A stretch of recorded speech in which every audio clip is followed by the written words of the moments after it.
because it's better to Okay. read it. Other business. Somebody pointed out to me that the examples that are linked at the end of the Write a D&D adventure assignment were both $3 a pop. And honestly, I put them there last year. I don't remember that they were. It's trivial for me to find free ones. So I went and found some free ones. Both of them are very short. They are 6 pages or less. They have a couple of maps. And like the apple tart one would be a perfectly reasonable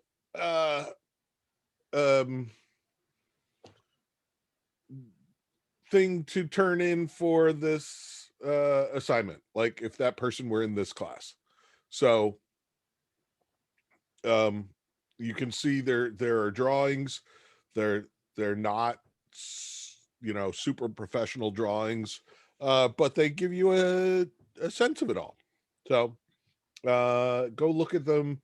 They are both pay what you want, but if you want to pay $0, you can still download and read those things. Anything else business wise? Quiz is due tonight. Write Club was due last night, so it's late if you're still putting it in. I just want to say something. I'm pretty forgiving on late stuff, because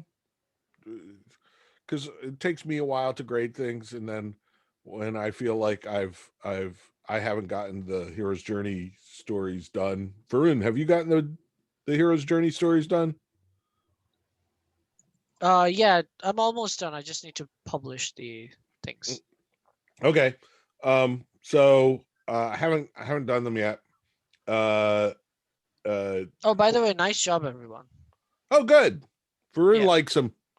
They're pretty good. So I will hopefully get to him this weekend. I know you've heard it before, Varun.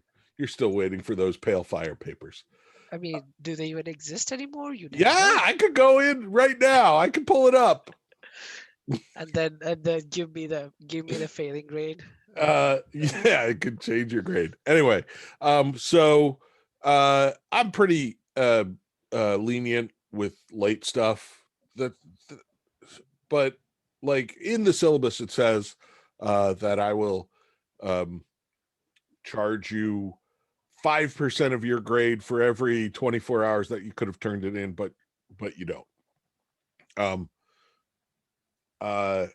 Most of the time I forget to do that. But the reason why I have that late charge is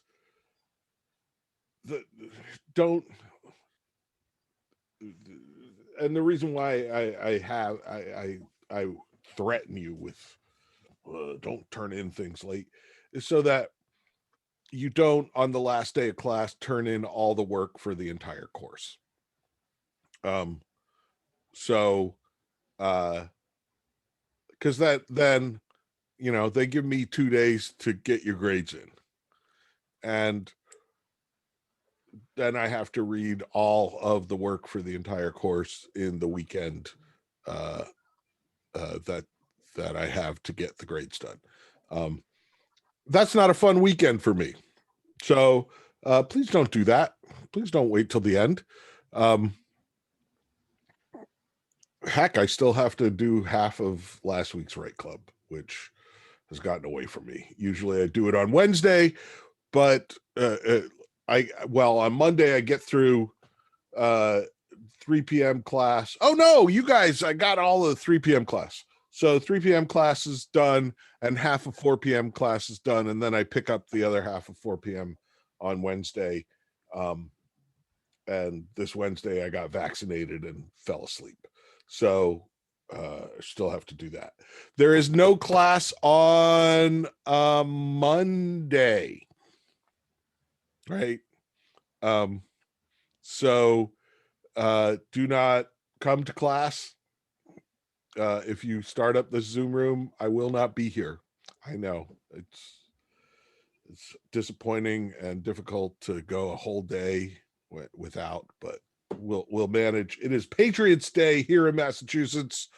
April 19th is traditionally, well, it is the anniversary of the Battle of Lexington and Concord. And every year I say, well, every year before last year, they reenact the battle at the bridge in Concord. And every year I say, I'm going to go watch the big reenactment. But the actual battle took place at like 5 a.m. and that's when they reenact it. And so that's hard. That's not a thing. So I have never been to the reenactment of the Battle of Concord Bridge. But I don't think they would have it in COVID times. So yeah. But I have been there the weekend before where they're practicing, and it was cool because we had dinner at the Concord Inn, and we were surrounded by redcoats. So that was fun. Okay, so let's talk a little bit more about Stanley.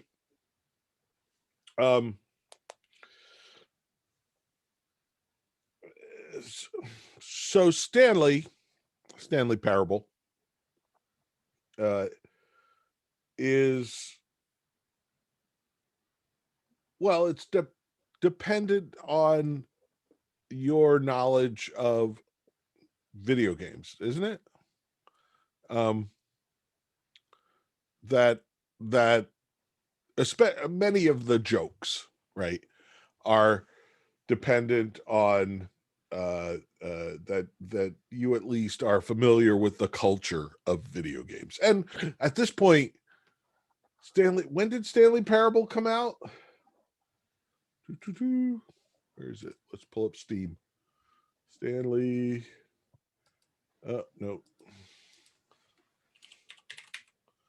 Stanley Parable came out 2011. 2011, so 9 years ago. Also, search Stanley Parable. Is this it? No. Where is it? Okay. I think I said yesterday that they just sent me an email saying that the new Stanley Parable is going to come out this year, which they've been saying every year since 2019. So they're still working on Stanley Parable. And the people who made Stanley Parable are, let's see. Do we have two guys support? Let's look on the support page for Stanley Parable. It doesn't say anything. What problem are you having with this? No. Let's go to the store page of Stanley Parable. Okay. Two guys made this, Davey Reedon, and I forget the other guy's name, which makes me crazy because DirectX about this game. It's a first person. It started life as a source mod. The original thing was a mod that you could download, and then they came out with a demo that you could download, and then they came out with the game. And the demo, I would recommend go download the demo. It's still available. It's free because it's a demo, but it is totally different from the actual game. So it's not like they give you 15 minutes of the game or what have you. It is an interactive demo that is entirely different from, well, it's not entirely different. You make choices from the rest of the game. If you're not a gamer, well, I don't know. Are you all gamers? Gamer is kind of like a bad word now. Lily, you're talking, but you're muted. I don't know. Maybe somebody's in your room with you. I always want to say, I can't hear you if you're trying to talk to me. Oh, hi Juan.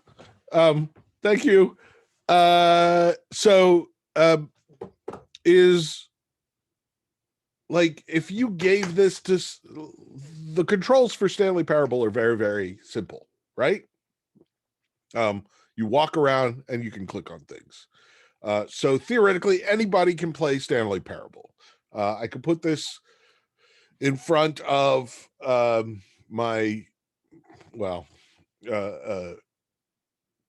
my friends who, I was going to say my 80-year-old mother, but she died. So don't worry, it was a while ago. And she could theoretically play it, having never played a game before. Although I find that people who know nothing about games have problem with the whole concept of moving through a 3D space that you're staring into a screen at. We were trying to teach people how to walk around in an Unreal level, and they kept staring up at the ceiling or staring down at the floor and going, "I'm lost!" Right. But theoretically, non-game people can play this, right? It's simple. You can walk around.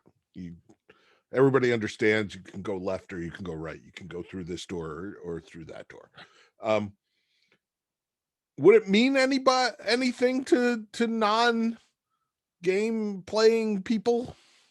My dad played half of Portal and he got the puzzles but couldn't execute the movement on WASD. Yes, exactly. Did I give you Portal yesterday? So I gave somebody Portal yesterday. I think that was in 4 p.m. though, because I had a gift copy sitting and I figured out how to give away gift copies. By the way, I promised someone Bad Hotel yesterday. Is somebody? It was somebody in this class who said, "I'll take Bad Hotel." I figured out how to. Well, send me your email. I feel like I'm talking to avoid. Thank you, Huang, for being a person. Okay, so talk to me. Can non-gamers? Another It person was for you, Dean. you. Okay, Huang, send me an email address and I will send you Bad Hotel, and you better claim it. Dean, Manage another gift. person for you. What now? What? Oh yeah, you're another person too. Thank you, Varun. Again, I don't require it because I don't know. You could be, holed up in a bathroom in your house somewhere, and then that you don't want anybody to see that. Okay, recipient's email address, Control V. Okay, next, personalize your gift.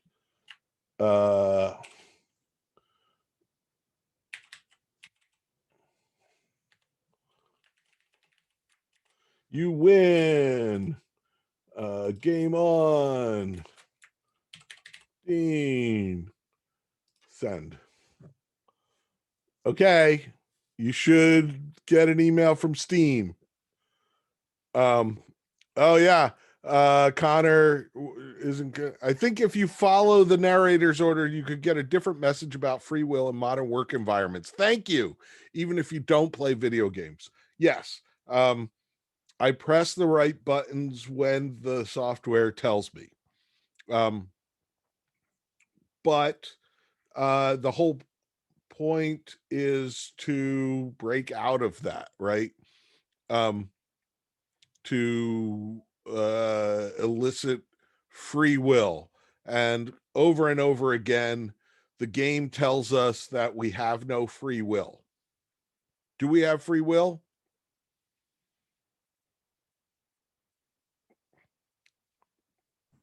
Hang on, pressing buttons yes. when told was In exactly what theory. Stanley did. Yes.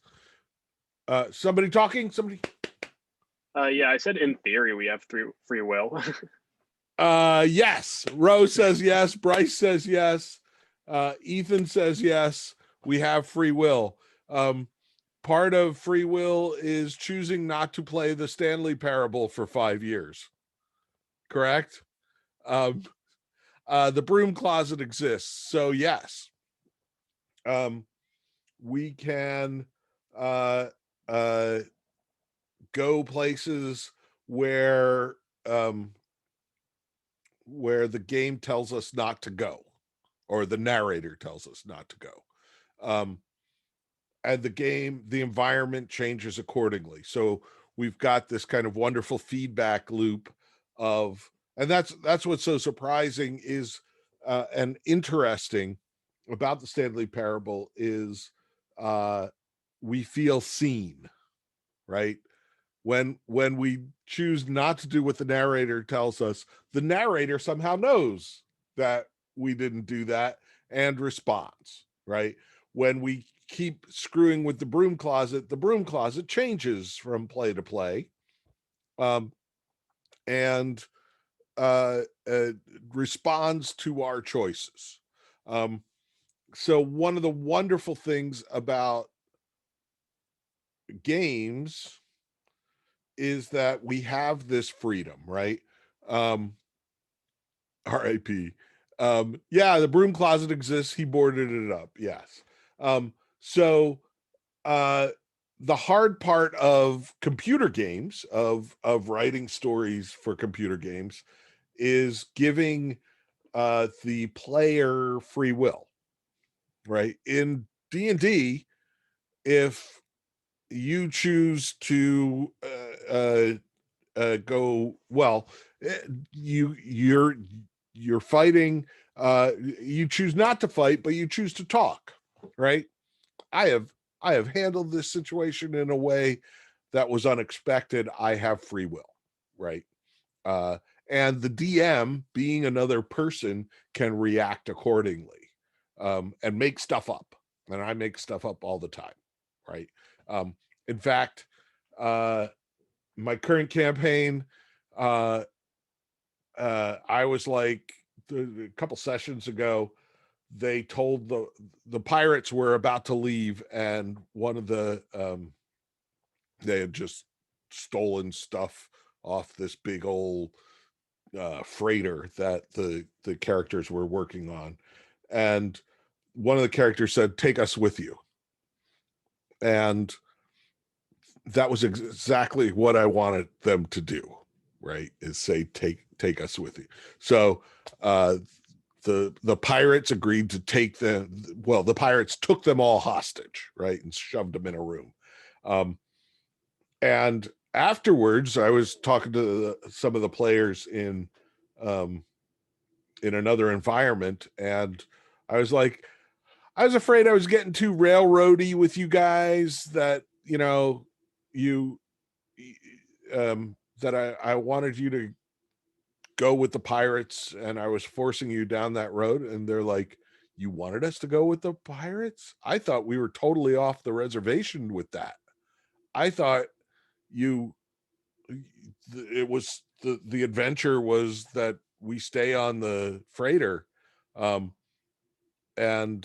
the pirates leave, and then I don't know, we do whatever comes next.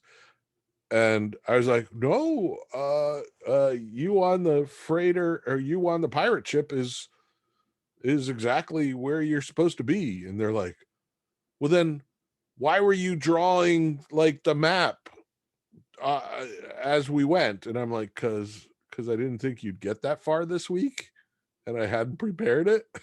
And they're like, oh, huh, we thought we were totally like doing our own thing, and we're screwing with you. And I'm like, yeah, no, that's what I wanted you to do. So even the illusion of free will is exciting, right? But it's harder in computer games, because in computer games, when you try to do something that you're not supposed to do, you find an invisible wall, or the text says, I don't understand what you're trying to do, or it just flat out says you can't do that, right? And we've all come across that in computer games, right? You can't do that. It's not a possibility. Don't go there. If you go too far, you are leaving the map. Turn around and go back to the encounter area. Otherwise, the mission will fail. Let's explore the area ahead of us later. Yes. The fun thing is when you start doing something that you think is totally original, and the computer says, I see you. You're trying to go over here? Guess what? There's a whole cave over here that nobody else found, right? And Stanley is perfect with that, where every time you make a weird choice, the narrator is there and says, you did that. And it keeps seeing you over and over, because the point of Stanley is that all choices have been foreseen, right? That every choice that you make has been seen by the developers, or somehow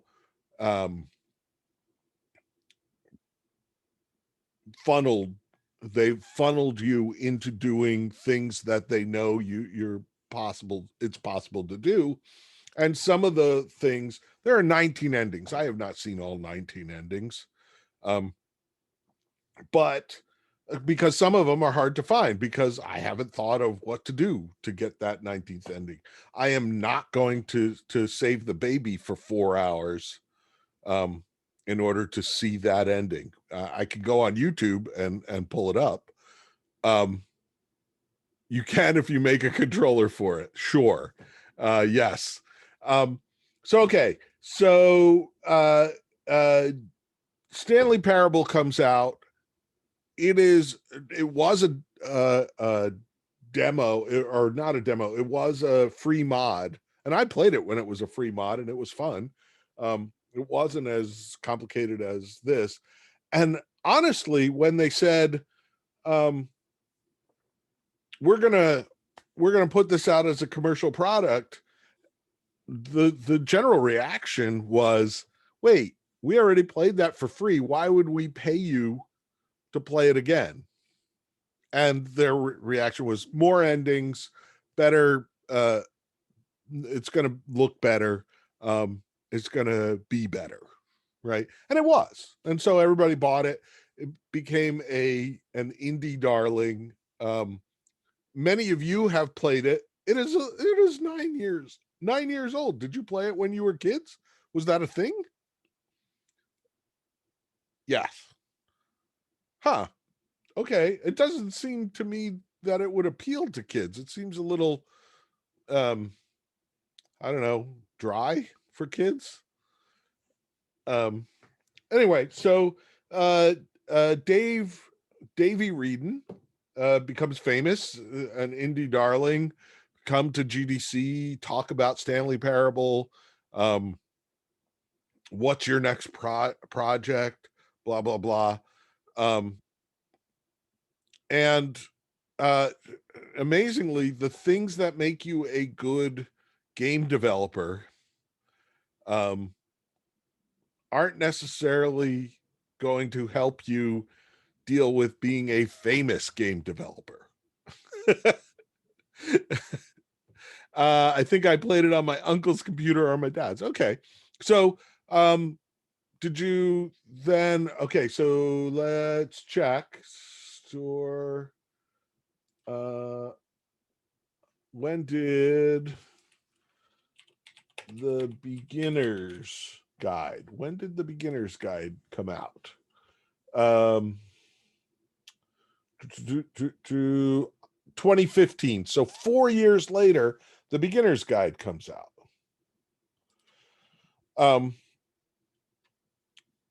And this is Davey Reedon. This is kind of in reaction to the Stanley Parable. Had you played the Beginner's Guide before? Was this as big a thing? No. Okay. So it's not as big a thing. This, I mean, it made the rounds when it came out. But it wasn't kind of as widespread as Stanley Parable, because Stanley Parable is it's comedy, right? Stanley Parable's funny. You laugh. Even when you die, you laugh. Is Beginner's Guide comedy? Is it funny? Is it funny? I'm trying to think. It's interesting. Stanley is funny. Beginner's Guide was depressing. Huh. Okay. So Beginner's Guide is, I'm Davey Reedon, and I want to tell you a story about a friend of mine named Coda, right? Who made games and didn't publish them. And I blame the tower for the depressing tone. Okay. It's certainly a different kind of ending. So, but also kind of like, okay, we're going to take a tour through the work of a game developer who didn't publish anything. Okay, well, that's interesting. But it's kind of niche. It's, people who are interested in game development would be interested in that. Even though it becomes a bigger thing, there's certainly sections of Beginner's Guide that are talking about reaction to fame, right? And how everybody looking at you and wondering what's next and will it be as good, and oh, that person hasn't done anything in a long time. 4 years is a long time. Although I don't think he's suffering monetarily. I think Stanley Parable still sells fine. Beginner's Guide seems very personal, right? It's kind of a memoir. It's, let me tell you about my relationship with this other person through their games. And that's an interesting way to go. I mean, we've talked about, we've seen kind of movies where let me tell you about my friend and our one magical summer, or let me tell you about this great artist and my relationship with them, and how during that period they came out with these famous things, right? But let me tell you about this obscure, this creator who no one's ever heard of, and my relationship with them. It's kind of unusual. I mean, I'm sure there are stories like that, but it's an interesting different frame, and it's certainly not quite as overtly philosophical as Stanley Parable. Stanley Parable deals with issues of free will, and issues of why do we play games, right? Think, if games are just stimulus to tell us when to push buttons in a certain order, that seems like a pointless exercise. And yet we do it over and over and over. So why does that appeal to us? And why does one situation where I say, you win, give me my little dopamine? You know, if I play Peggle and finish a level, I don't know if you've ever played Peggle, but when you finish a level, a unicorn flies across the screen, farting a rainbow as fireworks go off behind them, and Ode to Joy plays. And it is the best feeling. I the first time and the 100th time, it is just dopamine right into your head, where they're like, you win. Here's a unicorn farting a rainbow with fireworks and one of the happiest songs ever playing. Right? I'm guessing you. But in Stanley Parable, when you're going to compare it to the confusion ending, no, not really. When but if you would like to, Alistair, compare that to the confusion ending, because honestly, I don't remember the confusion ending. Yeah, that was the one where that you start by going down the elevator in the maintenance room, which took me way too long to find. Yeah. And then you get lost, and the narrator's like, "Okay, we're just gonna restart." And then I think after that happens, the adventure line shows up. Yeah. Or and you start following the line. Yeah, it was like, oh wait, no, it was. I think where it happened specifically was they restarted, tried again. There were so many doors, and then they restarted, tried again. Then there were no doors. Then they backed up, and then you were just going back and forth as the scenery continued to change, and you lined up in the rundown wooden shack. And then he's like, "You know what, Stanley? You win." You win. Congratulations. We can be done because you win. So, but that rings hollow, right? Because it's like, well, I don't know, man. This is, and then it restarts again, right? I'm just thinking about the standard, you follow the narrator thing, and it says, congratulations, you win. And don't you feel good about yourself? And you're thinking, no, because I just did what you told me to do. Right. But every time any game says complete this task, you're just doing what it told you to do. Right. So what's the difference? Why does it feel hollow when you just followed instructions, when every other game you just follow instructions and it feels great? There's a kind of backhanded, maybe games aren't as cool as we think they are in Stanley Parable, right? Which is funny coming from a game.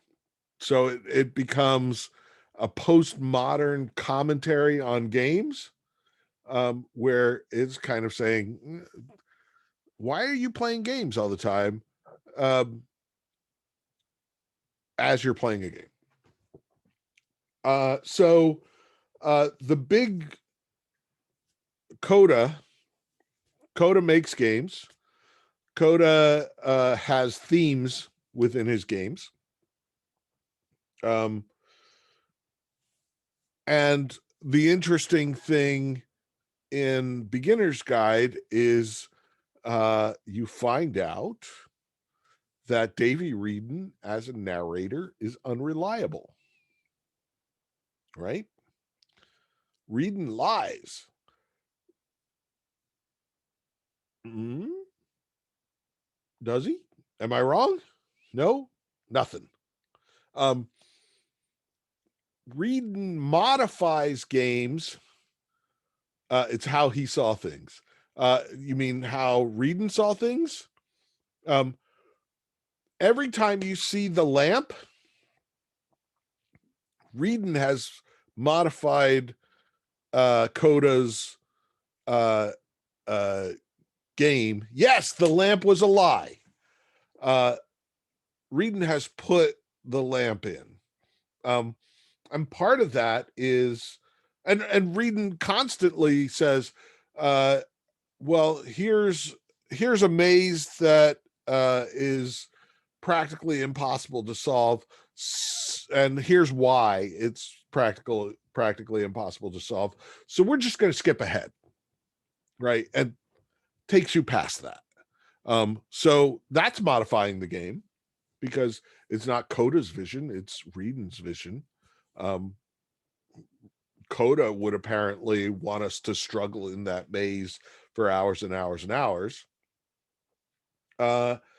So, and then we find out that the very act of showing off these games is against Coda's wishes, right? That Coda is like, what I gave these to you in confidence, and now you've turned this into this other thing, this beginner's guide. Please stop showing my games. And so when the beginner's guide came out, there was an internet uproar of, is Coda real?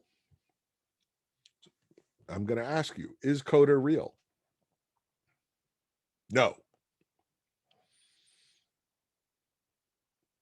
And is that the definitive Coda was not real? I heard that Reedon said on a podcast that Coda isn't real. Alistair doesn't know. There was also an article by a person who said, I think I'm Coda. Let me tell you how I was part of Davey Reedon's mod group. And I used to make all these things, and I'd show them to Davey Reedon, and now he's made this thing. And I think it's about me. My phone is ringing. Can we? So if Reedon said on a podcast that Coda isn't real, can we trust that? Reedon lies. Right? Reedon lies.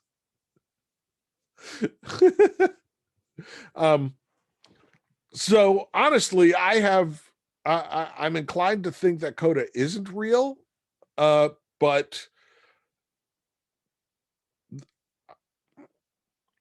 I'm not sure.